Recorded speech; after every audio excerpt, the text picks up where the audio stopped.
Eventos Finais, capítulo 14. O alto clamor. Deus tem pedras preciosas em todas as igrejas. Deus tem pedras preciosas em todas as igrejas, e não devemos fazer denúncias impetuosas do professo mundo religioso. O Senhor tem seus representantes em todas as igrejas. As especiais verdades probantes para estes últimos dias não foram apresentadas a essas pessoas de tal modo que trouxessem convicção ao coração e à mente. Por isso, ao rejeitar a luz, elas não romperam sua ligação com Deus. Entre eles, existem muitos que são conscienciosíssimos cristãos, que andam em toda a luz que sobre eles brilha, e Deus operará em seu favor. No capítulo 18 do Apocalipse, o povo de Deus é convidado a sair de Babilônia. De acordo com esta passagem, muitos do povo de Deus ainda devem estar em Babilônia. E em que corporações religiosas se encontrará hoje a maior parte dos seguidores de Cristo? Sem dúvida, nas várias igrejas que professam a fé protestante. Apesar das trevas espirituais e afastamento de Deus prevalecentes nas igrejas que constituem Babilônia, a grande massa dos verdadeiros seguidores de Cristo encontram-se ainda em sua comunhão. A queda de Babilônia ainda não é completa. Ela tem dado a beber a todas as nações do vinho da fúria da sua prostituição. Apocalipse capítulo 14, versos 6 a 8. Como isso é efetuado? Obrigando os homens a aceitarem um sábado espúrio. Contudo, não se pode ainda dizer que a todas as nações deu a beber do vinho da ira da sua prostituição. Ainda não deu de beber a todas as nações. A queda de Babilônia se completará quando esta condição for atingida e a união da igreja com o mundo se tenha consumado em toda a cristandade. A mudança é gradual e o cumprimento perfeito do Apocalipse, capítulo 14, verso 8, está ainda no futuro. Quando seus pecados se acumulam até o céu? Quando a lei de Deus for finalmente invalidada pela legislação. A última mensagem de advertência da parte de Deus. O Senhor deu às mensagens de Apocalipse 14 o seu devido lugar na sequência profética, e sua obra não deve cessar antes do fim da história terrestre. O capítulo 18 do Apocalipse indica o tempo em que, como resultado da rejeição da tríplice mensagem do Apocalipse, a igreja terá atingido completamente a condição predita pelo segundo anjo, e o povo de Deus, ainda em Babilônia, será chamado a separar-se de sua comunhão. Esta mensagem é a última que será dada ao mundo. Esta passagem de Apocalipse, capítulo 18, versos 1, 2 e 4, indica um tempo em que o anúncio da queda de Babilônia, conforme foi feito pelo segundo anjo do Apocalipse, capítulo 14, verso 8, deve repetir-se com a menção adicional das corrupções que tem estado a introduzir nas várias organizações que constituem Babilônia, desde que esta mensagem foi pela primeira vez proclamada no verão de 1844. Estes anúncios, unindo-se à mensagem do terceiro anjo, constituem a advertência final a ser dada aos habitantes da terra. Os pecados de Babilônia serão revelados. Os terríveis juízos da imposição das observâncias da igreja pela autoridade civil, as incursões do espiritismo, os furtivos, mais rápidos progressos do poder papal, tudo será desmascarado. Por meio destes solenes avisos, o povo será comovido. Milhares de milhares que nunca ouviram palavras como essas irão escutá-las. O coração da última mensagem de Deus. Vários me escreveram, indagando se a mensagem da justificação pela fé é a mensagem do terceiro anjo, e tenho respondido: é a mensagem do terceiro anjo, em verdade. Em sua grande misericórdia, enviou o Senhor preciosa mensagem ao seu povo por intermédio dos pastores Wagner e Jones. Esta mensagem devia pôr de maneira mais preeminente diante do mundo o Salvador crucificado, o sacrifício pelos pecados de todo o mundo.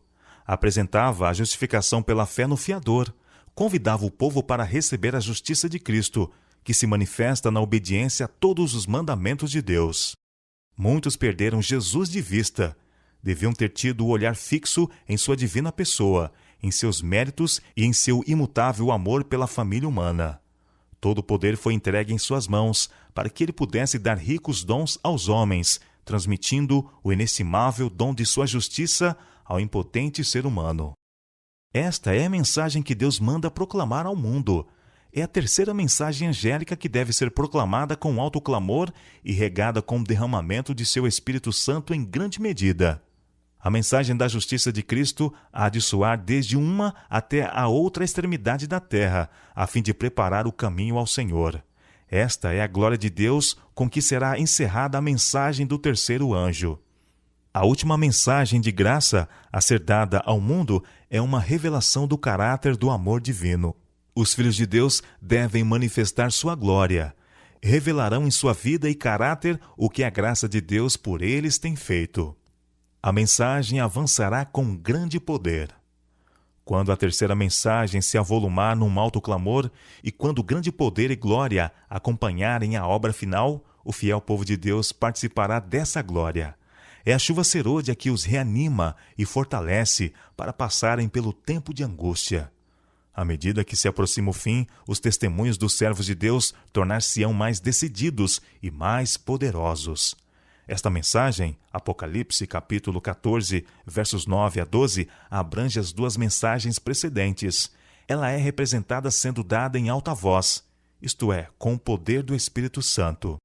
Quando a terceira mensagem se avolumar num alto clamor, grande poder e glória acompanharão sua proclamação.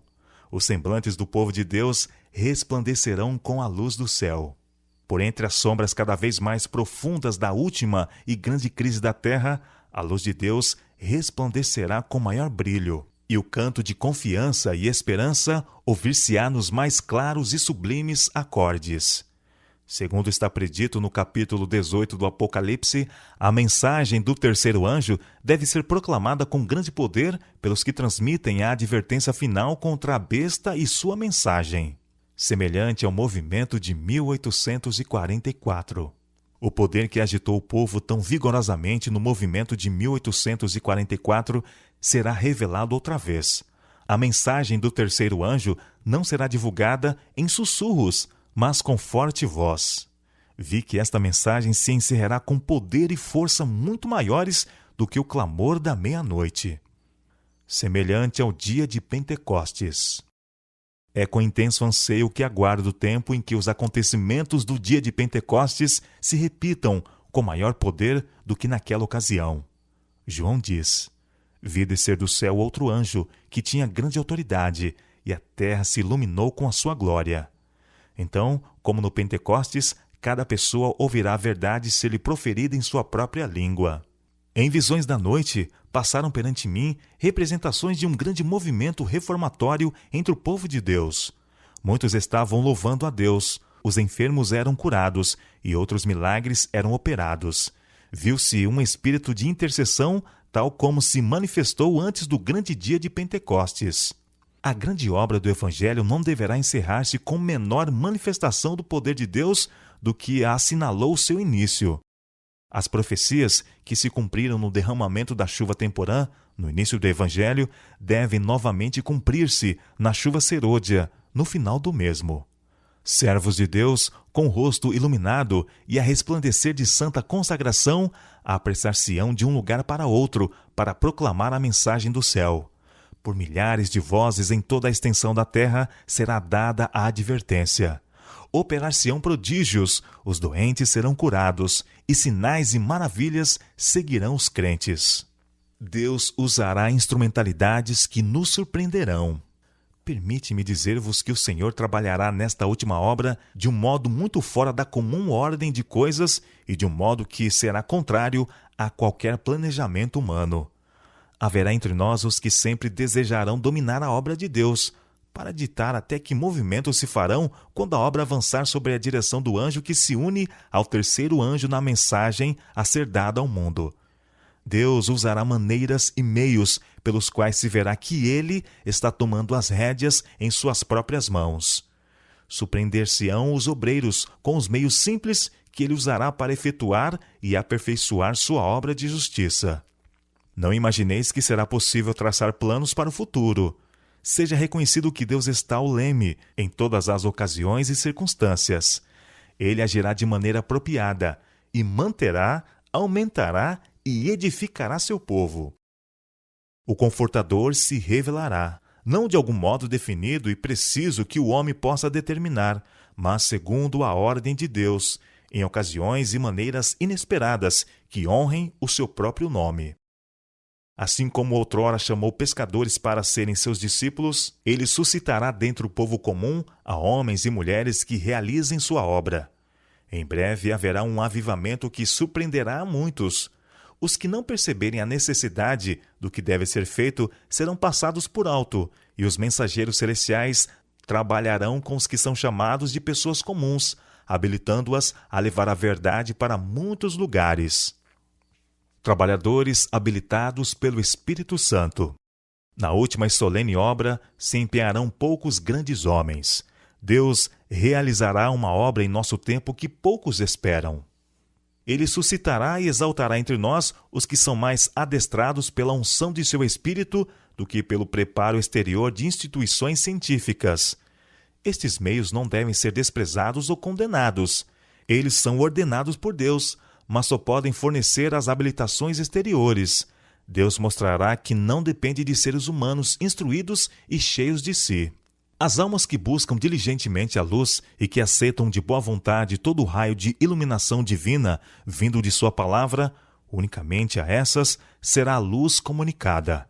É por meio dessas almas que Deus revelará aquela luz e poder que iluminarão toda a terra com sua glória. Disciplina de espírito, pureza de coração e pensamento é que são necessários. Isto tem mais valor do que admirável talento, tato ou conhecimento. Uma mente comum, acostumada a obedecer ao assim diz o Senhor, está mais bem habilitada para a obra de Deus do que aqueles que têm capacidades, mas não as empregam corretamente. Os obreiros serão antes qualificados pela unção de seu espírito do que pelo preparo das instituições de ensino. Homens de fé e oração serão constrangidos a sair com zelo santo, declarando as palavras que Deus lhes dá. Deus usa até os indoutos. Os que recebem a Cristo como Salvador pessoal resistirão às provas e aflições destes últimos dias. Fortalecido por inabalável fé em Cristo, até mesmo o discípulo indouto conseguirá resistir às dúvidas e objeções que a incredulidade pode produzir e desmascarar os sofismas dos escarnecedores. O Senhor Jesus dará aos seus discípulos uma língua e sabedoria a que os seus adversários não poderão contradizer nem resistir. Aqueles que pelos argumentos não poderiam vencer os embustes satânicos darão positivo testemunho que confundirá pretensos homens instruídos. As palavras sairão dos lábios de pessoas indoutas com tal poder e sabedoria convincentes que haverá conversões à verdade. Milhares se converterão pela influência do seu testemunho. Por que um indouto terá esse poder que o instruído não possuirá?